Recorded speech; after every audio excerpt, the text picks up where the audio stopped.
Welcome to the Siva Institute of Advanced Mobile Laptop LCD LED Repairing. Student, according to architecture हमारे पास तीन तरह के laptop motherboard आते हैं, जैसे कि हब आर्किटेक्चर, यानी कि जिन लैपटॉप मदरबोर्ड में हमें तीन चिप देखने को मिलेंगी। Number 1 CPU, number 2 GMCH, number 3 हमारा ICH। ये हमारा हब आर्किटेक्चर कहलाता है। इसके बाद हमारा पीसीएच आर्किटेक्चर है, यानी कि जिन लैपटॉप मदरबोर्ड में हमें दो चिप देखने को मिलेंगी, यानी कि एक सीपीयू और दूसरा हमारा पीसीएच, वो हमारा पीसीएच आर्किटेक्चर कहलाता है। और तीसरा हमारा एसओसी, यानी कि जितने भी अब लेटेस्ट मदरबोर्ड आ रहे हैं वो हमारे एसओसी आर्किटेक्चर हैं, यानी कि कंप्लीट सारी चिप हमारे सिंगल चिप में इनबिल्ड हो गई है, वो हमारा एसओसी आर्किटेक्चर है। इसको हम ऑन बोर्ड प्रोसेसर भी कहते हैं। तो आज की क्लास में हम सीपीयू सप्लाई के बारे में बात करेंगे।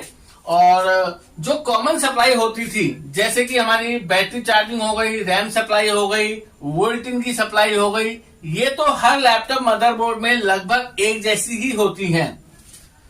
क्योंकि जैसे हम वोल्टिन देख रहे हैं हब आर्किटेक्चर लैपटॉप मदरबोर्ड में, वैसे ही हमारा पीसीएच आर्किटेक्चर में होगा वोल्टिन, और वैसे ही वोल्टिन हमारे एसओसी आर्किटेक्चर में भी हमें देखने को मिलेगा।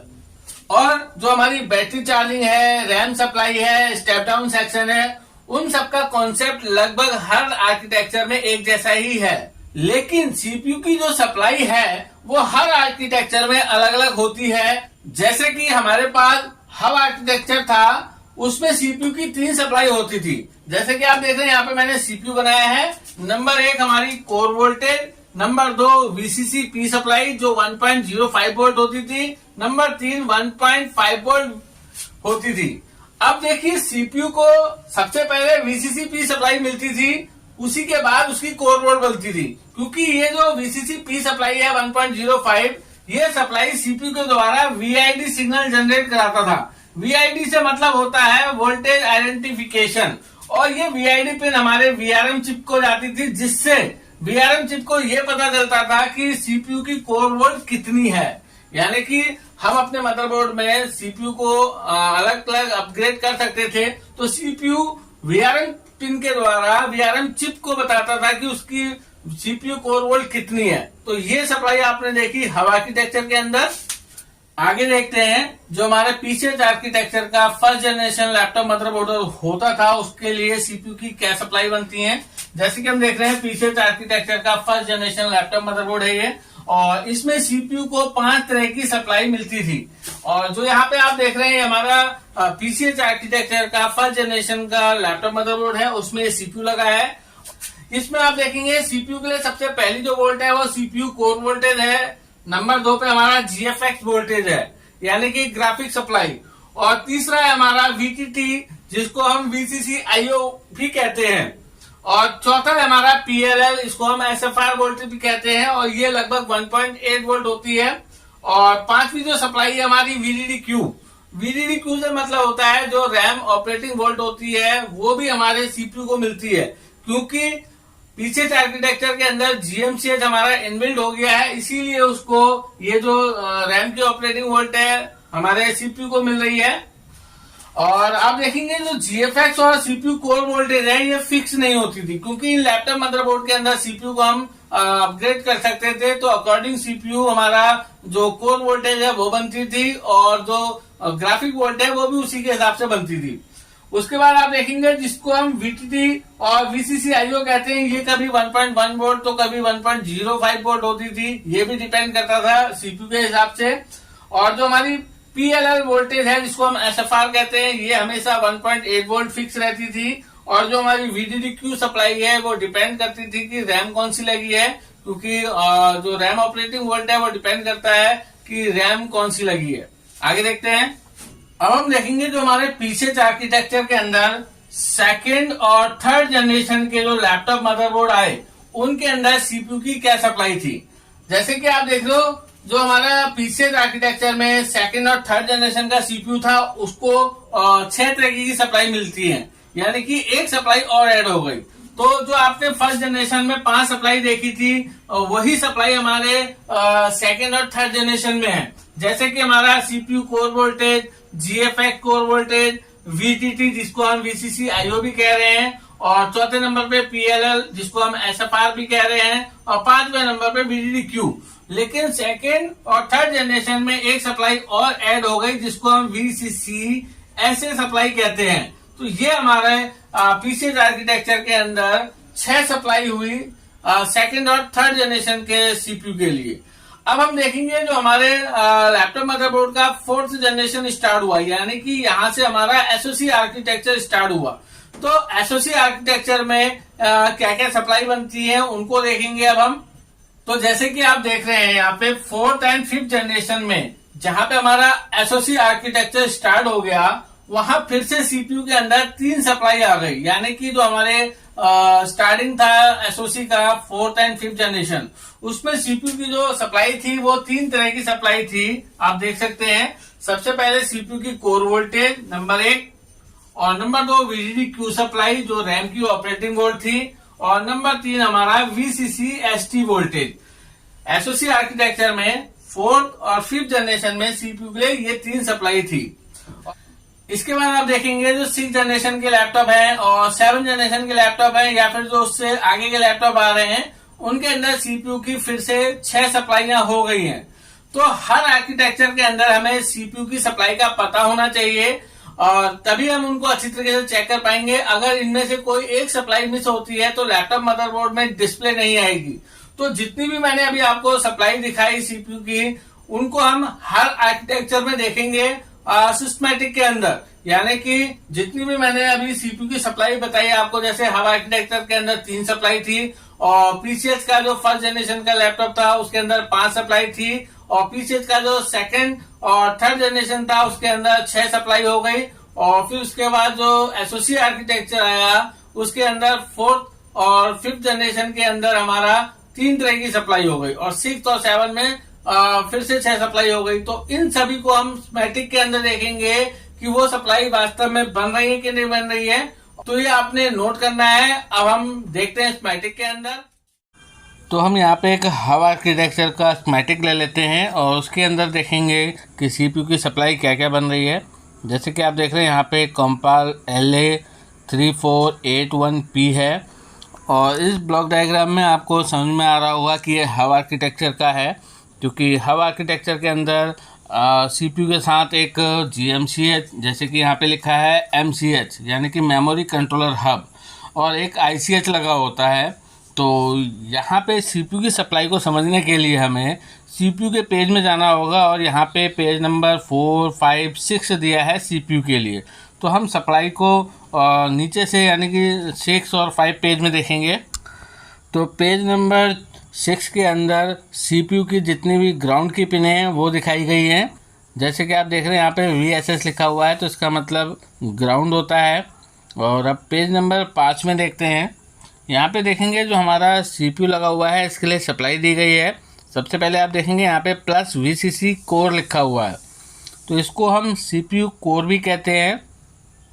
इसके बाद आप देखेंगे नीचे लिखा है यहाँ पे प्लस 1.05 VS, और CPU के अंदर इसका नाम दिया गया है VCCP, यानी कि CPU की ये फर्स्ट सप्लाई है VCCP, जो कि 1.05 वोल्ट होती है।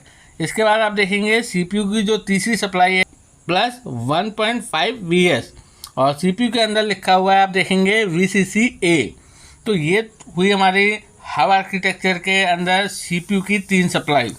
तो हम कह सकते हैं किसी भी कंपनी का लैपटॉप मदरबोर्ड हो, अगर वो हब आर्किटेक्चर का है, तो CPU के लिए जो 3 सप्लाई बनेंगी, वो सबसे पहले सप्लाई बनेगी CPU के लिए VCCP, जो कि 1.05 वोल्ट होगी।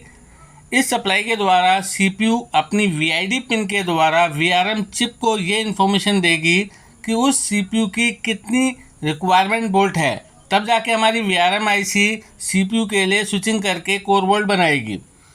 तो कुल मिला के हब आर्किटेक्चर में सबसे पहले 1.05 वोल्ट VCC की रिक्वायरमेंट है CPU को, उसके बाद 1.5 वोल्ट की रिक्वायरमेंट है CPU को, उसके बाद CPU को कोर वोल्ट मिलेगी जो कि CPU के अकॉर्डिंग होगी। आगे देखते हैं हम PCH आर्किटेक्चर के अंदर फर्स्ट जनरेशन के स्कीमेटिक को हम देखते हैं, और उसमें देखेंगे CPU की क्या क्या रिक्वायरमेंट वोल्टेज है। जैसे कि आप देख रहे हैं यहाँ पे डेल N5010 का स्कीमेटिक है और DG15 जैसे कि आप देख रहे हैं यहाँ पे जो CPU लगा है वो है एरेंडल, और एरेंडल से मतलब ये होता है कि फर्स्ट जनरेशन का CPU। और यहाँ पे जो CPU के लिए पेज दिया है वो देखेंगे आप 8, 9, 10, 11, 12, 13, 14 दिया है। तो हम 14 से ऊपर की तरफ जाएंगे। जब भी हमें सप्लाई को देखना होता है वो नीचे से ऊपर की तरफ जाते हैं। तो पेज नंबर 14 में आप देखेंगे यहाँ पे CPU की जो सप्लाई के बारे में दिखाया गया है वो VSS पिन है, और VSS से मतलब होता है ग्राउंड की पिन। जैसे कि आप बॉटम में देखेंगे यहाँ पे ग्राउंड का सिंबल भी बना हुआ है।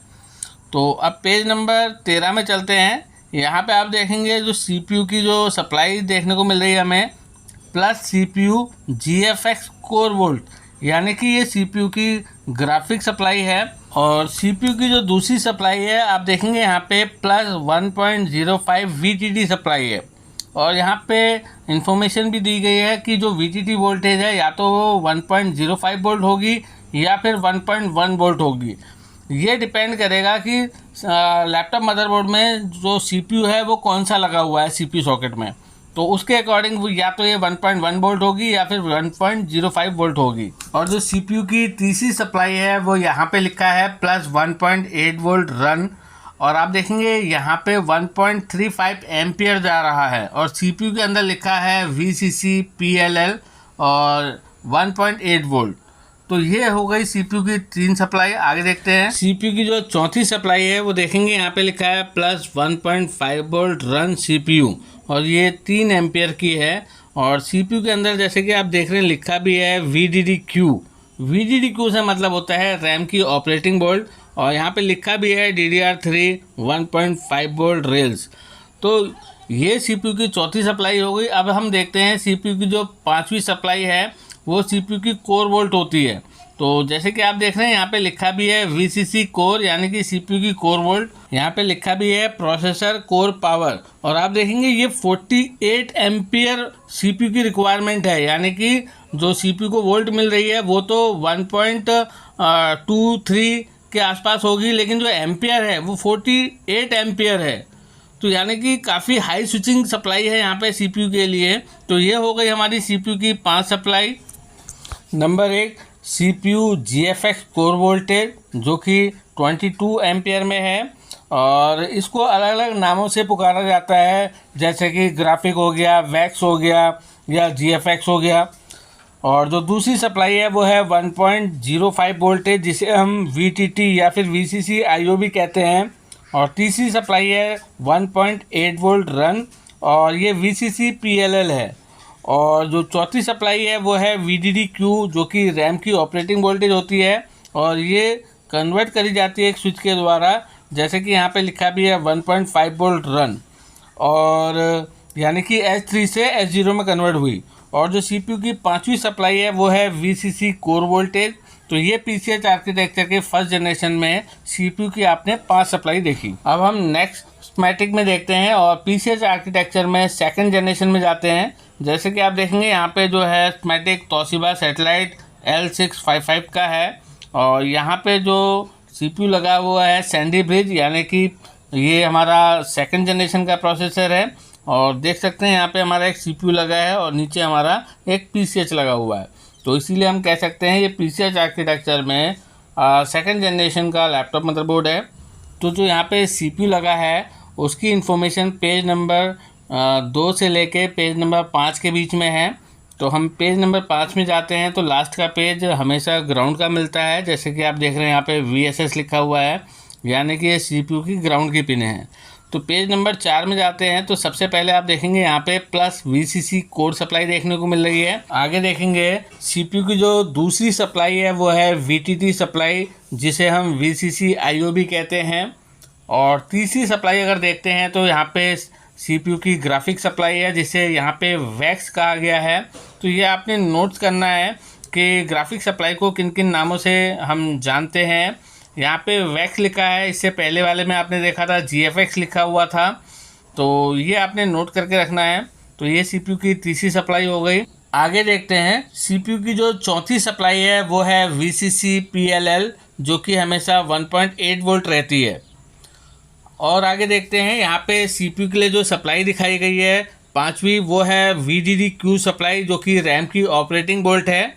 जैसे कि आपको पता है जो रैम की ऑपरेटिंग बोल्ट होती है वो S3 होती है, लेकिन CPU के लिए वो कभी कभी डायरेक्ट जाती है और कभी कभी एक स्विच के द्वारा कन्वर्ट करके दी जाती है, जिसको हम S0 वोल्ट भी कह सकते हैं। और जो CPU की छठी सप्लाई है यहाँ पे वो है VCC-SA, यानी कि फर्स्ट जनरेशन में हमने CPU की 5 सप्लाई को देखा, और सेकंड जनरेशन में आप देखेंगे CPU की यहाँ पे 6 सप्लाई हैं, जो कि नंबर 1 पे VCC कोर वोल्ट है, नंबर 2 पे VTT है जिसको हम VCC IO भी कहते हैं, नंबर 3 पे हमारा वैक्स है यानी कि ग्राफिक सप्लाई है CPU की, और चौथे नंबर पे हमारा VCC PLL है, और पाँचवें नंबर पे VDD-Q सप्लाई है, और छठे नंबर पे VCC-SA सप्लाई है। आगे देखते हैं, यहाँ पे HP 1000 सीरीज का स्कीमेटिक है, और यहाँ पे जो ब्लॉक डायग्राम है यहाँ पे देखेंगे लिखा है IV ब्रिज, यानी कि जो हमारा CPU है वो थर्ड जनरेशन का है। तो सेकंड और थर्ड जनरेशन एक जैसे ही हैं, और जो CPU की इंफॉर्मेशन दी गई है वो पेज नंबर 17 से लेके पेज नंबर 22 तक दी गई है।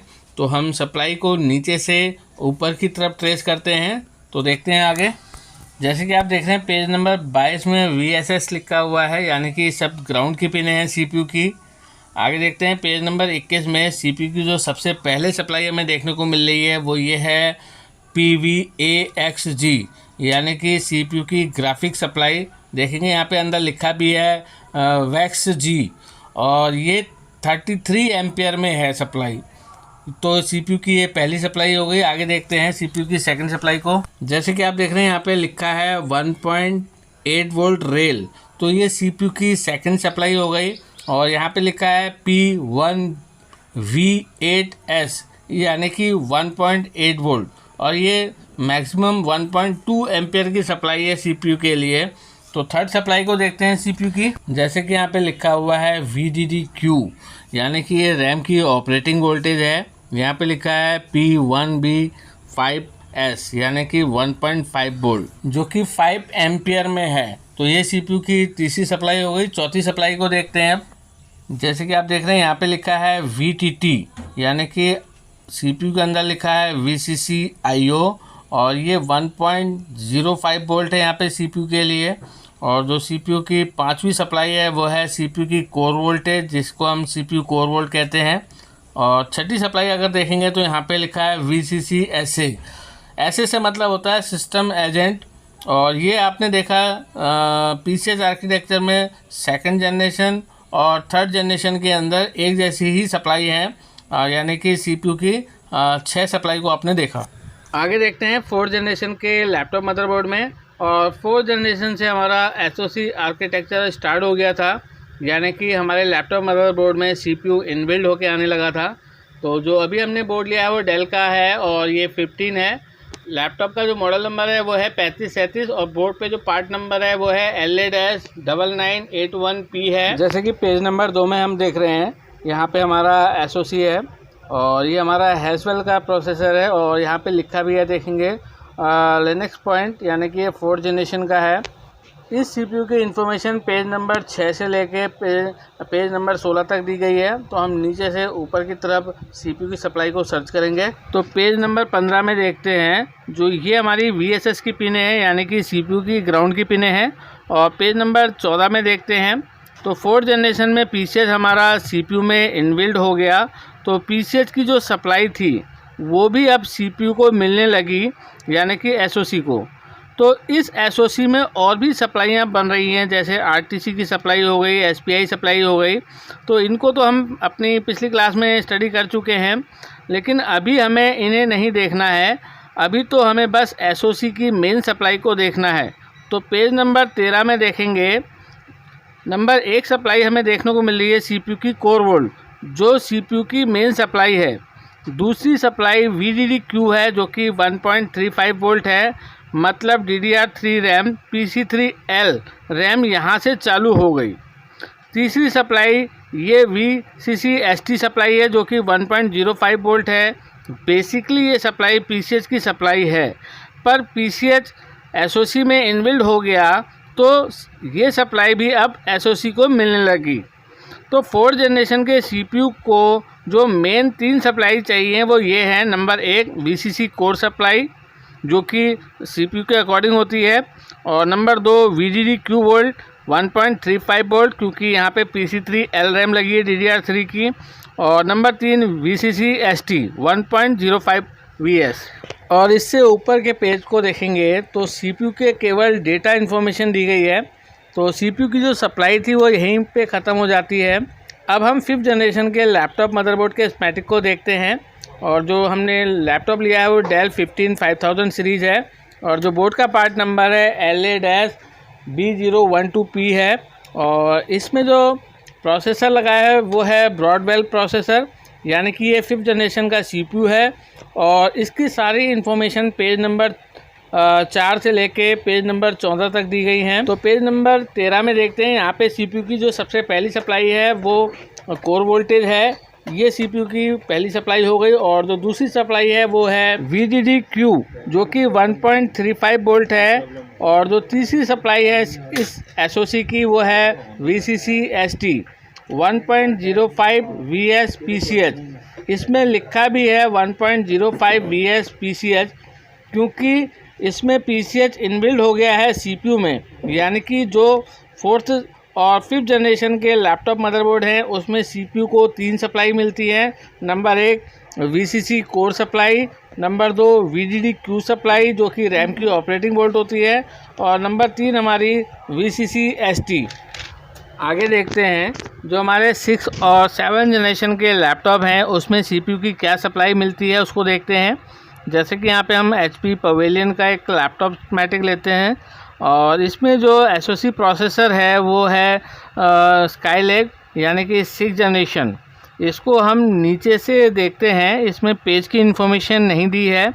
तो पेज नंबर 9 में हम देखते हैं CPU की जो सबसे पहली सप्लाई है वो है VCC कोर सप्लाई, दूसरी सप्लाई है हमारी VCC SA, तीसरी है हमारी VCC GT यानी कि एक ग्राफिक सप्लाई है प्रोसेसर की, और चौथी है हमारी VDD Q, और ये है 1.2 वोल्ट DDR4 रैम की ऑपरेटिंग वोल्ट। और जो पांचवी सप्लाई है वो है हमारी VCC IO यानी कि VTT वोल्ट।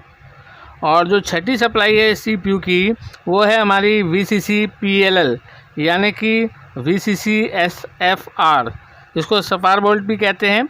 यानी कि जैसे पहले था हमारा 2nd जनरेशन और 3rd जनरेशन में, वैसे ही 6 सप्लाई हो गई हमारे इस 6th और 7th जनरेशन के लैपटॉप मदरबोर्ड में।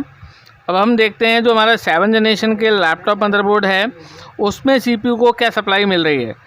तो यहाँ पे हमने Acer Aspire VX5-591G का स्कीमेटिक लिया है, और इसमें जो प्रोसेसर लगा है वो है Kaby Lake प्रोसेसर यानी कि 7th जनरेशन का।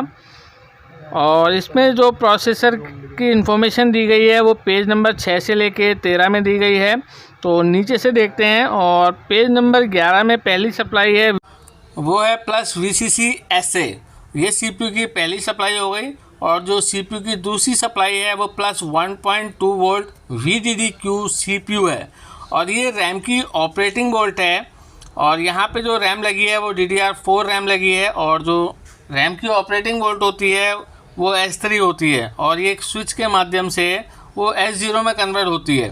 तो यहाँ पे जो रैम की ऑपरेटिंग वोल्ट है वो कन्वर्ट होकर CPU के लिए आ रही है, तभी यहाँ पे लिखा है plus 1.2 volt VDD Q CPU।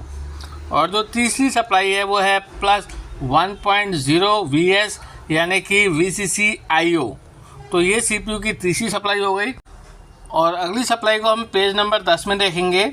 जैसे कि आप देख रहे हैं जो चौथी सप्लाई है वो हमारी प्लस VCC GT है, यानी कि जो ग्राफिक की सप्लाई होती है वो ये सप्लाई है जो CPU को मिल रही है। और जो पांचवी सप्लाई है वो है CPU की कोर वोल्ट, जैसे कि आप देख रहे हैं यहाँ पे लिखा है प्लस VCC कोर वोल्ट। तो ये CPU की 5 सप्लाई हो गई। आगे देखते हैं पेज नंबर 11 में यहाँ पे हमको दिख रही है VCC SFR वोल्ट, जिसको हम VCC PLL वोल्ट भी कहते हैं। तो ये हमारे 7th जनरेशन और 6th जनरेशन में CPU की 6 सप्लाई हो गई। तो कुल मिला के आपने जो नोटपैड में देखा था जो हमारे हब आर्किटेक्चर के लैपटॉप मदरबोर्ड होते हैं उसमें 3 प्रकार की सप्लाई होती है, CPU कोर वोल्टेज और VTT जिसे हम VCCP कहते हैं, और 1.5 वोल्ट। और जो हमारा फर्स्ट जनरेशन का पीसीएच आर्किटेक्चर था उसमें 5 प्रकार की सप्लाई थी सीपीयू के लिए। Number 1 CPU core board, number 2 GFX core board, number 3 VTT और या फिर वीसीसी आईओ भी कह सकते हैं। और जो चौथी सप्लाई थी पीएलएल जिसको हम एसएफआर भी कहते हैं 1.8 वोल्ट। और 5वीं सप्लाई है वीडीडीक्यू। और जो सेकंड और थर्ड जनरेशन के लैपटॉप मदरबोर्ड थे पीसीएच के उसमें सीपीयू की 6 सप्लाई हो गई। जो एक्स्ट्रा सप्लाई बढ़ी वो वीसीसी एसए बोर्ड थी। और जो एसओसी का जो आर्किटेक्चर स्टार्ट हुआ जिसमें 4th और 5th जनरेशन में सीपीयू की फिर से 3 सप्लाई हो गई, सीपीयू कोर बोर्ड, वीडीडीक्यू और वीसीसी एसटी। और उसके बाद जो हमारे 6 जनरेशन 7 जनरेशन के लैपटॉप आए उसमें सीपीयू की फिर से 6 सप्लाई हो गई, जो सब आपने इस वीडियो के माध्यम से देखी। उम्मीद करता हूँ आपको इसमें सीपीयू की सप्लाई बहुत कुछ समझ में आई होगी। पूरा वीडियो देखने थैंक यू, धन्यवाद।